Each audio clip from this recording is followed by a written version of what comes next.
Channel blooming nest. আর আমি এখন দাঁড়িয়ে আছি হচ্ছে দেখো পেছনেই আমার কাঞ্চনজঙ্ঘা। চটকপুর থেকে আজকে ভিডিওটা স্টার্ট করছি। আর এটা হচ্ছে আমার হোমস্টে থেকে ভিউ। কালকে রাত্রিবেলা এসে এখানে পৌঁছেছি, পুরোটাই তোমাদের সাথে শেয়ার করেছি। আর আজকে একটা নতুন ব্লগ, চটকপুরের ব্লগটা তোমাদের সাথে পুরোটাই শেয়ার করবো। আশা করি পুরোটাই তোমরা দেখবে আর পাশে থাকবে। তো হোমস্টে ডিটেলস সবকিছু কিন্তু কিভাবে আসলাম সবকিছু কিন্তু আস্তে আস্তে তোমাদের সাথে শেয়ার করতেই থাকবো।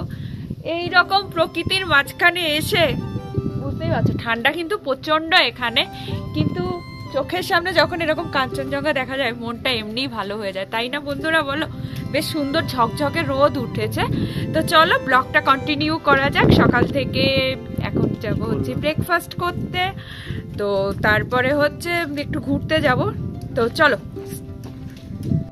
আমাদের তো এই রুমটা আমরা নিয়েছিলাম, তবে এই রুমটা দেখো কি সুন্দর রোদটা ভালো আসছে। এটা এখন চেক আউট হচ্ছে, কথা বলে দেখছি যদি এই রুমটা আমরা নিতে পারি কুচকুর জন্য একটু সুবিধা হবে। এখন আমাদের ব্রেকফাস্ট হয়ে গিয়েছে।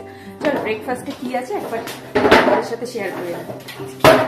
এটা হচ্ছে ওদের ব্রেকফাস্ট করার রুম, ডাইনিং, ছোট্ট এই জায়গা যেহেতু হোমস্টে। কি জানি না হাই হাই।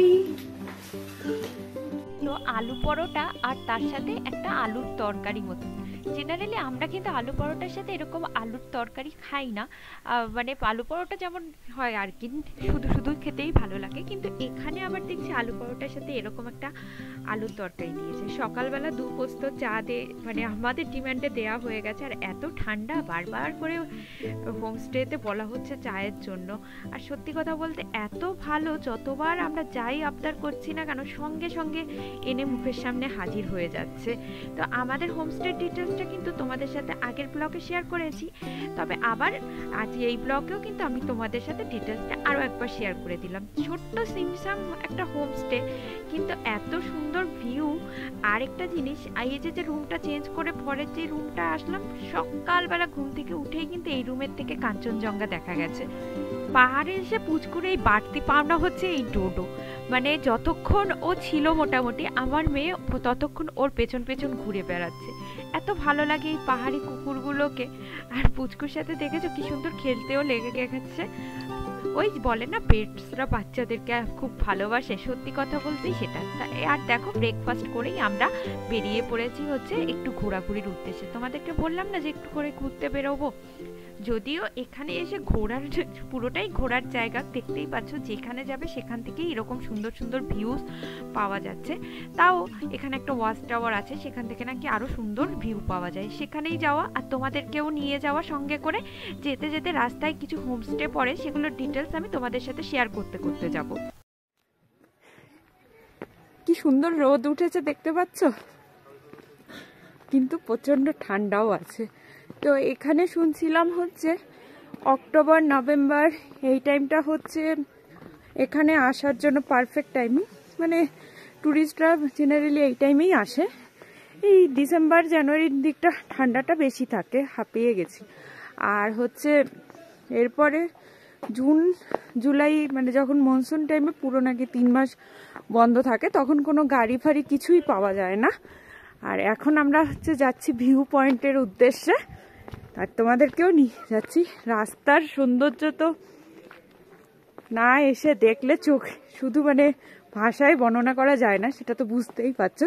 তো হ্যাঁ, যতটা সম্ভব আমি কভার করার চেষ্টা করছি। পেছনটা দেখো, দাঁড়ো ব্যাক ক্যামেরায় দেখাই। টুরিস্ট আসছে একদল। হ্যাঁ, রাস্তা একদম এটাই হচ্ছে রাস্তা, যেই রাস্তা ধরে গাড়ি প্লাস পায়ে চলার রাস্তা। এখানে কোনো পিচ ঢালা রাস্তা নেই। ভালো জিনিস দেখতে গেলে কষ্ট বেশি করতে হয়, এটাই হচ্ছে কথা। এই হচ্ছে রাস্তা। কাল যখন রাত্রি 8টার সময় এসে এখানে পৌঁছেছিলাম, ছিল ঘুটঘুটে অন্ধকার আর প্রচন্ড ঠান্ডা। ঠান্ডার যদিও দিনের বেলা কমতি নেই, তবে আজকের দিনটা প্রচণ্ড সুন্দর একটা দিন, ঝকঝকে রোদ উঠেছে বাইরে। পাহাড়ে এইরকম দিন থাকলে চারদিকটা দেখতেও কি ভালো লাগে, তাই না? মেঘ যদি করে তখন কিন্তু এত সুন্দর ভিউ পাওয়া যায় না, রোদ উঠলে যেরকম সুন্দর ভিউ পাওয়া যায়। আর পাহাড়ে যেমন হয় আর কি, যেখানে রোদ পাওয়া যাচ্ছে সেখানে কিন্তু অতটা ঠান্ডা লাগছে না, যেই রোদ নেই ব্যাস ঠান্ডা এসে চাপড়ে ধরছে। বেশ ভালোই এখানে ঠান্ডা। তবে এখানে ঘুরতে ঘুরতে একটা জিনিস বুঝতে পারলাম যে কটা ঘর বোধহয় এখানে বসবাস করে মোটামুটি সবারই একটা করে হোমস্টে আছে, তাই হোমস্টে এখানে প্রচুর।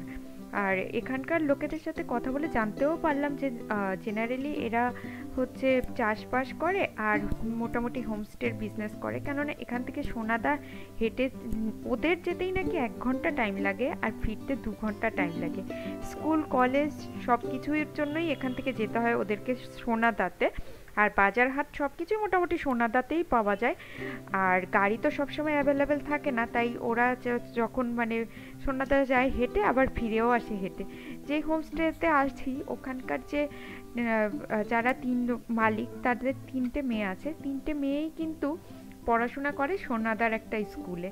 আর এই ওয়াচ টাওয়ারে এসে এক দলের সাথে দেখা হলো, তারাও সোনাদা থেকে ট্রেক করে এখানে ঘুরতে চলে এসেছে। কিছু স্কুল গোয়ার্স ছেলে মেয়ে হবে। রাস্তা খুব বেশি না, কিন্তু এইটুকু আসতেই অবস্থা খুব খারাপ হয়ে গেছে আমাদের।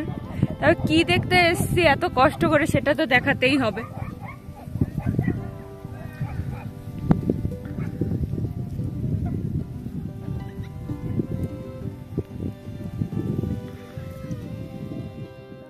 ওই হচ্ছে ওয়াচ টাওয়ারটা, আর ওখানেই আসার জন্য এতক্ষণ ধরে আমরা হেঁটে এসেছি।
না তুই উঠলে পড়ে যাবি।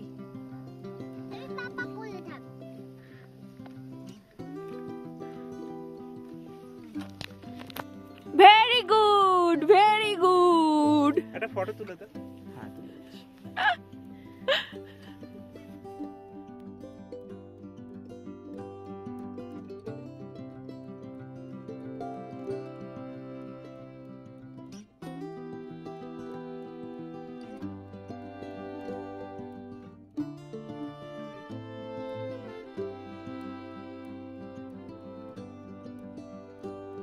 পাহাড়ি রাস্তায় অতটা হাঁটার অভ্যেস নেই, ভীষণ টায়ার্ড হয়ে গেছিলাম। আর এসেই দেখছি গরম গরম খাবার আমাদের জন্য একদম রেডি। এখানে একটা কথা বলে দিই, আমাদের কিন্তু এখানে থাকা খাওয়ার জন্য প্রতিদিন নিয়েছে 1200 টাকা করে পার পার্সন। তার সাথে 4 বেলা খাওয়া প্লাস চা কফি যেটা যখন অর্ডার করছি যেরকম সেরকম রেডি। আর আজকে দুপুরের লাঞ্চে কি কি আছে চলো একটু তোমাদেরকে দেখিয়ে দিচ্ছি। দেখো একটা আলু মাখা বলতে পারো, তার সাথে একটা আলু ডাঁটা আরও কী সব দিয়ে একটা তরকারি মতন আছে, ডাল, পাঁপড় ভাজা, ডিমের ঝোল গরম গরম। মানে প্রত্যেকটা খাবার এত টেস্টি হয়েছিল আর প্রত্যেকটা খাবার একদম গরম গরম সার্ভ করছে। বুঝতেই পারছো খিদের মুখে সব কিছু যেন মনে হচ্ছে অমৃত আমাদের কাছে। আজকে আমাদের এখানকার শেষ রাত, তো রাত্রিবেলাটা একটু নিজেদের মতন আনন্দ করে নিজেদের সাথে কাটাচ্ছি আর কি।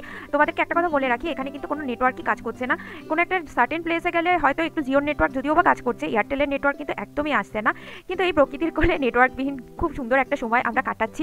এরপরে আমরা নতুন গন্তব্যস্থলে চলে যাব। তো আজকের ভিডিওটা এখন শেষ করছি, কালকে আবার তোমাদের সাথে নতুন একটা জায়গায় নতুন ভিডিও নিয়ে আমি মৌসুমি চলে আসবো। ততক্ষণের জন্য সবাই ভালো থেকো, সুস্থ থেকো। আর যদি আমার চ্যানেলে নতুন হয়ে থাকো, নতুন কোথায় যাচ্ছি সেটা জানার জন্য অবশ্যই চ্যানেলটাকে সাবস্ক্রাইব করো। যারা আমার ফেসবুক পেজে থেকে দেখছো তারা কিন্তু পেজটিকে ফলো করে আমার পাশে থেকো। টাটা, দেখা হচ্ছে আবার নতুন ভিডিওতে। আর কোনো কোয়ারি যদি তোমাদের জানা থাকে তাহলে অবশ্যই তুমি আমাকে কমেন্ট করে জানিয়ে পারো, আমি যথাযথ চেষ্টা করবো তোমাকে উত্তর দেওয়ার জন্য। টাটা বন্ধুরা, দেখা হচ্ছে নতুন জায়গায়।